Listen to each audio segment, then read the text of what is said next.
अगर मैं आपसे कहूं 3 खिलाड़ी ने टीम इंडिया का नाक कटवा दिया।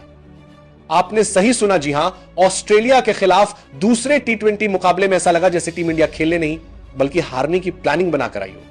पहला मैच बारिश ने धो दिया था, लगा था कि दूसरा मुकाबला टीम इंडिया धमाका करेगी, लेकिन हुआ क्या? वही पुराना हाल, वही पुराना दर्द, वही ढाक के 3 पात वाला नतीजा।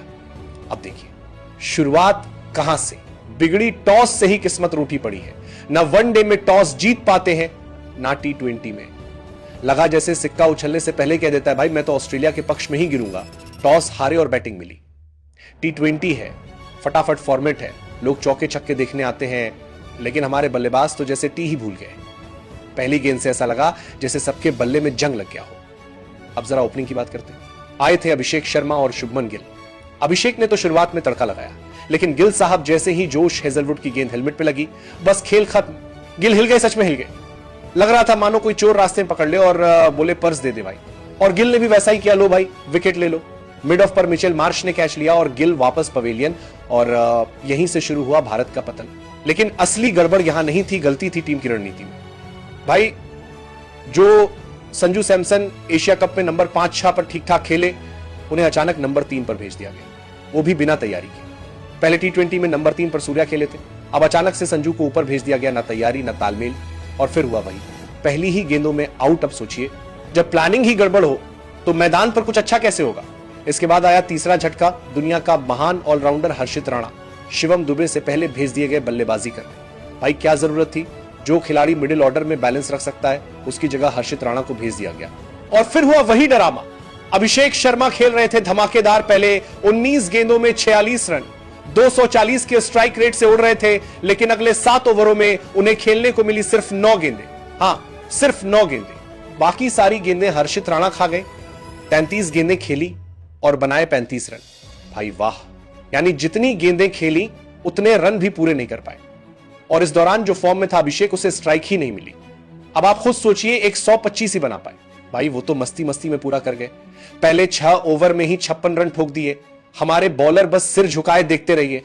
और हर्षित राणा भाई साहब ने 2 ओवर में 27 रन लुटा दिए। मतलब एक गेंद फेंकने से पहले ही बॉल बाउंड्री पर जाती थी। लग रहा था जैसे ऑस्ट्रेलियाई बल्लेबाज नेट प्रैक्टिस कर रहे हो। भारत ये मैच ऑस्ट्रेलिया से नहीं, अपनी ही प्लानिंग से हारा तो गलत नहीं होगा। कमेंटेटर तक बोल उठे, क्या टीम इंडिया के पास कोई प्लान है? वरुण चक्रवर्ती ने ट्रेविस हेड को आउट कर थोड़ी उम्मीद जगाई। तिलक वर्मा ने बाउंड्री पर शानदार कैच लिया, लेकिन बस वही एक उजला पल था, बाकी सब अंधेरा। अर्शदीप सिंह जैसे भरोसेमंद बॉलर को बाहर बैठा दिया गया, क्योंकि गंभीर को हर्षित राणा को ऑलराउंडर बनाना था। भाई वनडे में 4 विकेट लेना और टी20 में डेथ ओवर फेंकना एक बात नहीं होती। ये प्लानिंग नहीं, जिद है, और इसी जिद ने टीम की हालत खराब कर दी है। नंबर तय है, सूर्य 3, तिलक 4, संजू 5, दुबे 6। फिर हर बार एक्सपेरिमेंट क्यों? क्रिकेट में कॉन्फिडेंस चाहिए, लैब नहीं। अभिषेक शर्मा की 68 रन की पारी याद रखी जानी चाहिए थी, लेकिन नहीं रखी जाएगी क्योंकि टीम हार गई, उन्हें स्ट्राइक तक नहीं दी गई।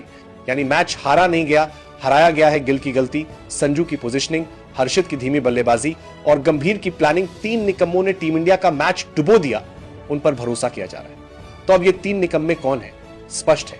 पहला, शुभमन गिल जो रन नहीं बना पा रहे फिर भी ओपनर बने बैठे। दूसरा, हर्षित राणा जिन्हें ऑलराउंडर बना दिया गया, लेकिन ना बॉलिंग चली ना बैटिंग।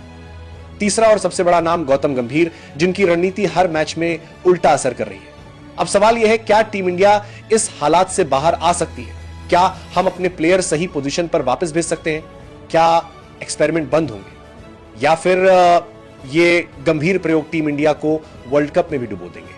इन सवालों का जवाब आने वाले 3 मैच देंगे। थोड़ी राहत की बात यह है कि जोश हेजलवुड अब बाकी मैच नहीं खेलेंगे, क्योंकि उन्हें एशेज की तैयारी करनी है। लेकिन भाई राहत तभी मिलेगी जब हमारी टीम अपनी ही गलतियों से राहत पाएगी। फिलहाल इतना ही, 3 निकम्मों ने जो डुबोया है। अब देखते हैं कौन निकालता है बाहर। कमेंट में बताइए आपके हिसाब से कौन जिम्मेदार है इस हार के लिए, खिलाड़ी या कोचिंग स्टाफ? कहते हैं ना, हारने में कोई बुराई नहीं होती अगर उससे सबक लिया जाए। लेकिन हमारी टीम इंडिया तो जैसे कहती है, हमको हारने का शौक है, क्योंकि वही गलतियां बार बार हर मैच में दोहराई जा रही है। दूसरे टीबीएस में जो हुआ वो किसी एक खिलाड़ी की वजह से नहीं, पूरी सोच की वजह से हुआ। और यह सोच अब टीम के अंदर जहर की तरह फैल चुकी है, यानी रणनीति का कैंसर। अब देखिए, क्रिकेट में 3 चीजें सबसे ज्यादा मायने रखती हैं। एक सही कॉम्बिनेशन, 2 सही बैटिंग ऑर्डर, 3 सेट और सही माइंडसेट। लेकिन हमारे पास क्या है? कॉम्बिनेशन बदलते रहते हैं, ऑर्डर हर मैच में अलग होता है, और माइंडसेट भाई साहब हारने वाला। अब जरा सोचिए, गौतम गंभीर जैसे कोच या मेंटोर जिनका क्रिकेटिंग माइंड शानदार माना जाता है, वो अगर हर मैच में एक्सपेरिमेंट करेंगे तो खिलाड़ी स्थिर कैसे रहेंगे? हर बार कोई नया शफल, कोई नई पोजीशन, कोई नई स्ट्रेटजी भाई टीम नहीं। लेबोरेटरी बना रखी है क्या? देखिए, क्रिकेट में क्लैरिटी सबसे जरूरी होती है। खिलाड़ी को पता होना चाहिए कि उसकी भूमिका क्या है। बातें इसके साथ बाहर खिलाड़ी को हारने के बाद कब क्रीज पर जाना है, क्या जिम्मेदारी है और कब गैस खोलनी है। लेकिन जब हर मैच में कौन कहां खेलेगा बदल जाए तो खिलाड़ी कंफ्यूज रहता है, और कंफ्यूज खिलाड़ी कभी मैच नहीं जिता सकता।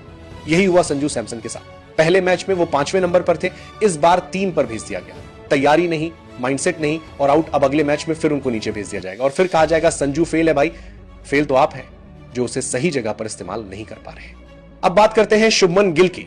देखिए, टैलेंट में कोई शक नहीं, लेकिन फॉर्म सब कुछ नहीं होता। T20 में गिल पिछले कई मैचों से संघर्ष कर रहे हैं और इसके बावजूद उन्हें हर मैच में ओपनर बना दिया गया है, जबकि यशस्वी जायसवाल जैसा धुआंधार बल्लेबाज बाहर बैठा है। क्या फायदा ऐसी 5 नौफिश प्रतिभा को बाहर बैठाने का, क्योंकि गंभीर और मैनेजमेंट की जिद है गिल को मौका देना है। भाई मौका दो, लेकिन टीम की कीमत पर नहीं। और अब आते हैं महान ऑलराउंडर हर्षित राणा पर। एक वनडे में 4 विकेट निकाल लिए तो बना दिया T20 फिनिशर। फिर कहेंगे देखो ऑलराउंडर चाहिए, लेकिन सवाल यह है क्या सिर्फ एक मैच देखकर किसी को फिनिशर बना देना ठीक है? कहां है उनकी T20 बल्लेबाजी की स्किल? कहां है डेथ बॉलिंग की योजना? 2 ओवर में 27 रन खा गए और ऊपर से 33 गेंद खेलकर 35 रन बनाए। मतलब बल्ला भी काम नहीं आया, गेंद भी काम नहीं आई, लेकिन जगह पक्की है क्योंकि कोच खुश है। और इन सब के बीच जो सच में अच्छा खेला वो था अभिषेक शर्मा। लड़का जान लगा रहा था। पहले 19 गेंदों में 46 रन। ऑस्ट्रेलिया के बॉलर्स को डर लगने लगा था, लेकिन क्या हुआ? स्ट्राइक ही नहीं मिली। 7 ओवर तक खड़ा रहा, गेंदें हर्षित राणा खेलते रहे। भाई ये कौन सी स्ट्रैटेजी है? जो बल्लेबाज सेट है उसे रोक दो और जो धीमा है उसे खेलते रहने दो। ऐसे में टीम इंडिया एक 125 रन से आगे जा ही नहीं सकती थी, क्योंकि रन बनाते नहीं, खर्च करते।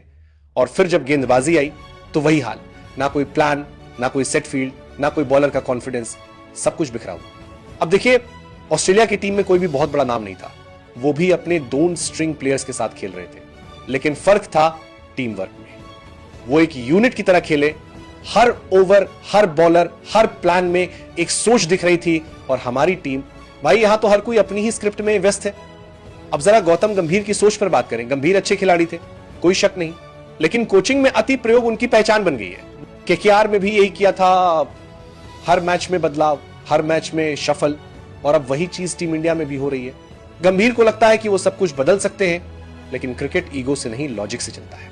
फैंस का कहना है हम हार को बर्दाश्त कर लेंगे, लेकिन मूर्खता नहीं। और सच यही है, अगर आप बेस्ट प्लेयर्स को सही जगह नहीं देंगे तो वो अपना बेस्ट कभी नहीं दे पाएंगे। अब आगे क्या होना चाहिए? सबसे पहले ओपनिंग पर अभिषेक शर्मा और यशस्वी जायसवाल को मौका मिलना चाहिए। दोनों युवा हैं, एग्रेसिव हैं और पावर प्ले में रन बनाते हैं। गिल को थोड़ा रेस्ट, 2 फॉर्म में लौटने दो।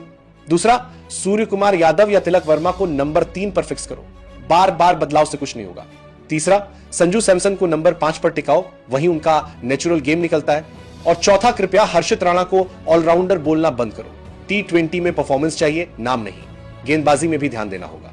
अर्शदीप सिंह और मुकेश कुमार जैसे बॉलर्स को वापसी दिलानी चाहिए, क्योंकि वो जानते हैं डेथ ओवर कैसे फेंकते हैं। हर मैच में किसी नए को ट्राई करना टीम का नुकसान है। बॉलिंग यूनिट को कॉन्फिडेंस चाहिए, हर बार डर नहीं कि अगले मैच में ड्रॉप कर देंगे। और सबसे जरूरी, गंभीर और मैनेजमेंट को एक बात समझनी होगी, टीम एक्सपेरिमेंट से नहीं, एक्सिक्यूशन से जीतती है। कभी कभी जिद छोड़नी पड़ती है, क्योंकि मैदान में ईगो नहीं, परफॉर्मेंस चलता है। देखिए, भारत के पास टैलेंट की कोई कमी नहीं है। हमारे पास बल्लेबाज हैं, बॉलर हैं, फिनिशर हैं। जो कमी है वो सिर्फ सोच की है। जब सोच साफ होगी, टीम अपने आप जीतने लगेगी। वो दिन भी आएगा जब कोई निकम्मा नहीं कहलाएगा, बल्कि हर खिलाड़ी कहेगा मैं जिम्मेदार हूं। लेकिन तब तक हम फैंस को यही कहना पड़ेगा, टीम इंडिया की सबसे बड़ी दुश्मन टीम इंडिया खुद है। अब सवाल आपसे, क्या आपको लगता है कि ये 3 निकम्मे गिल, राणा और गंभीर अपनी गलती मानेंगे? क्या आने वाले मैचों में रणनीति बदलेगी या फिर वही पुरानी कहानी दोहराई जाएगी? कमेंट में बताइए आपके हिसाब से आगे कौन से बदलाव जरूरी है। और अगर आप सिलेक्टर होते तो किसे खिलाते, किसे बाहर बैठाते? फिलहाल इतना ही। अगले मैच में मिलते हैं इस उम्मीद के साथ कि भारत अपनी गलतियों से सीखेगा और 3 निकम्मे फिर से न डुबोए पूरी टीम को। वीडियो देखने के लिए धन्यवाद। जय हिंद, जय टीम इंडिया।